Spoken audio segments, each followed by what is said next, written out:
Kyle, you want to step out a little bit? This way? Yep. There Okay. we go. We're rolling. Great.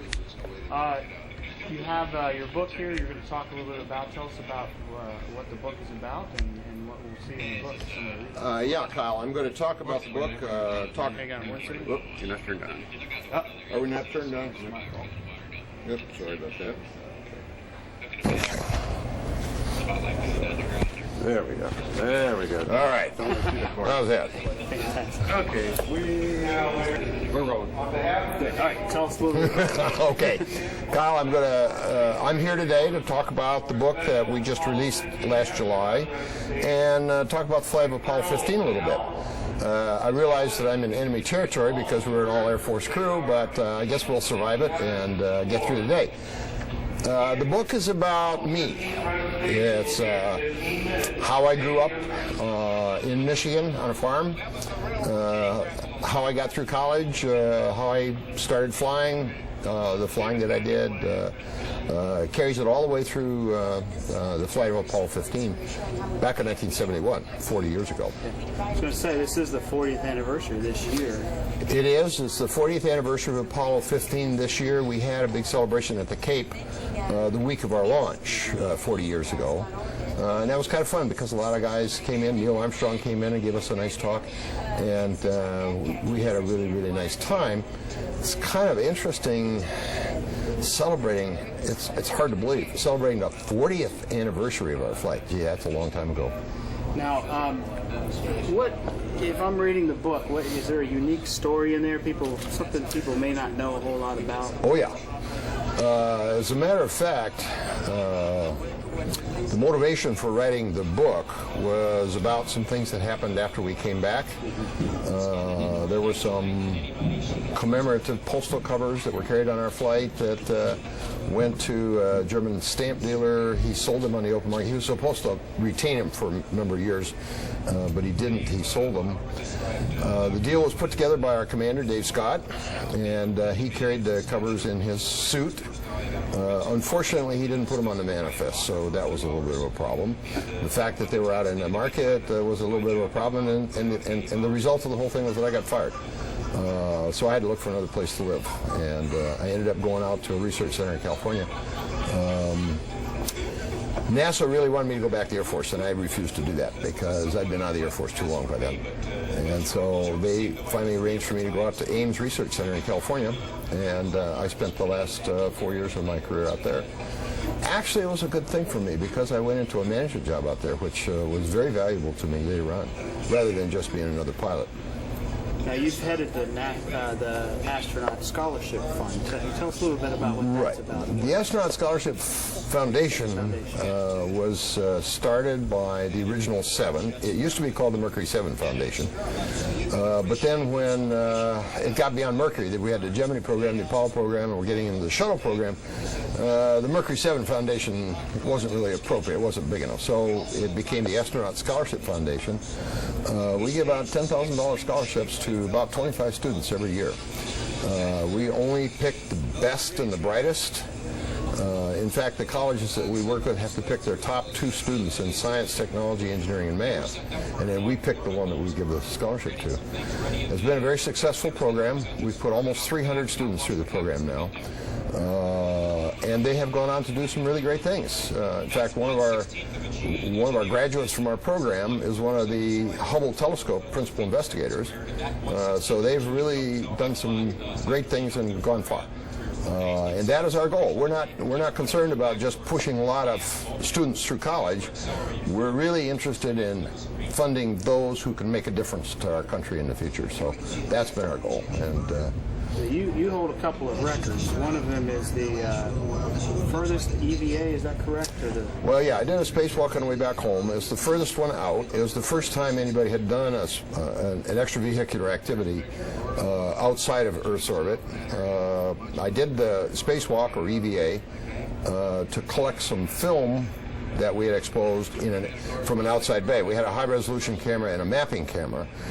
That film was in two cassettes, one for each camera, and I had to go out and get those to bring them back in the command module because the only thing that survives the flight is what's in the command module.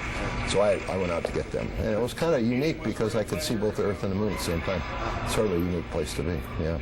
And then the other record is the Guinness has you down as the most isolated human being. Describe that, just that feeling of being in there on your own for so long. Well, all the command module pilots went through the same thing. I was there for 3 days by myself in lunar orbit doing all the science. I worked about 20 hours a day when I was there. Yes, they say the most isolated, but that's only because my orbit was a little further away from where Dave and Jim were on the surface than any of the other guys were. So, yeah, I guess it's some kind of a record. I'm not sure what it means. But basically, I was by myself for 3 days. Thoroughly enjoyed that experience. I like to be by myself. I was a single-seat fighter pilot in the Air Force, and I was very comfortable by myself. So it was a good thing to do. And yes, it did set some kind of a record, but records are records. I mean, what do they mean? I don't know. Yeah. You guys have any more questions? Any questions? Great. That it? Okay. Thank you so very Kyle. much. To, who do you want this signed to? That one's to Kyle, K-Y-L-E.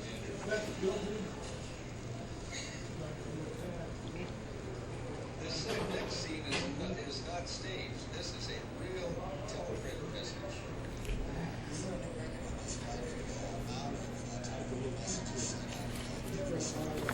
There you go, Kyle. And then that one's Got for no- Tom. Tom? Okay. Thanks. Yeah. Thanks for the help. I tell you, that Tom is a little more straightforward than those, yeah. We want to make it more difficult for you.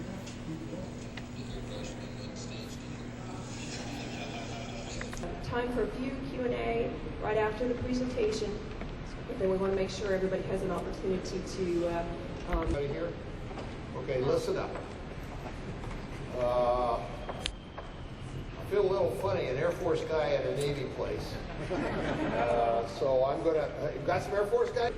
So I spent some very nice weeks there. We're trying to figure out this morning, I guess it was Ellison Field, had to be, where I took the training back in the 60s and learned to fly.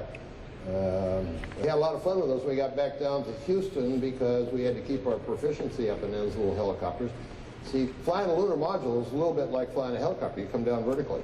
And the difference is the guy stands up and he's got an attitude controller in one hand and a thrust lever in the other hand. So he just looks down through a window, standing straight up and coming straight down on a lunar surface. So it's pretty much like flying a helicopter, and that's why we had to have the training. On the ground down there, helicopters scared them, and it was fun to see how far they'd go. But we did a lot of we did a lot of flying in helicopters back in Houston. But let me talk. We had a 10-acre farm, and from the time I was 12 until I was off to college, I worked the farm. My dad was what you would farm. You could get a driver's license. You know, you got to prove that you can drive, but you get a driver's license when you turn 14. So I've had a driver's license ever since I was 14 years old. That was the advantage. You kind of know what I'm talking about then. Like 850 of us get off the train. We walk up the road from the river into the main area of West Point, and I'm looking at all these guys and I'm thinking, boy, these guys are the cream of the crop. I don't know whether I can compete with these guys or not. I'm not sure how long I'm going to be here, but I'll give it everything I can.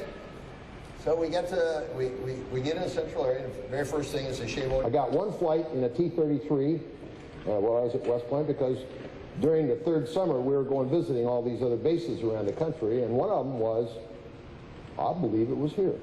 We came down to Pensacola and we flew T-33s. The officers that changed my mind. Those of you who remember Army football back in the late 40s will know that it was a pretty good team. The Blanchard and Davis. I'm happy. I am very happy. Thank you so much. You want this personalized? No, sir, just sign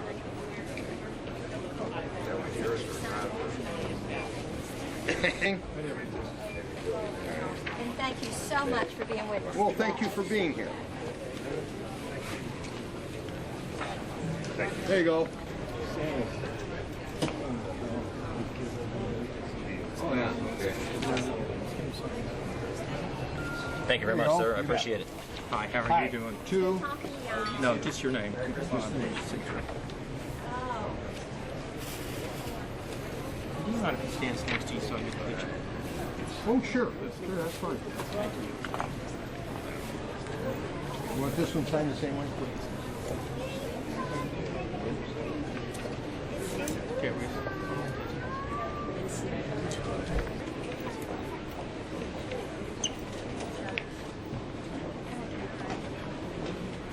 There you go. Have a great day. Thanks for coming.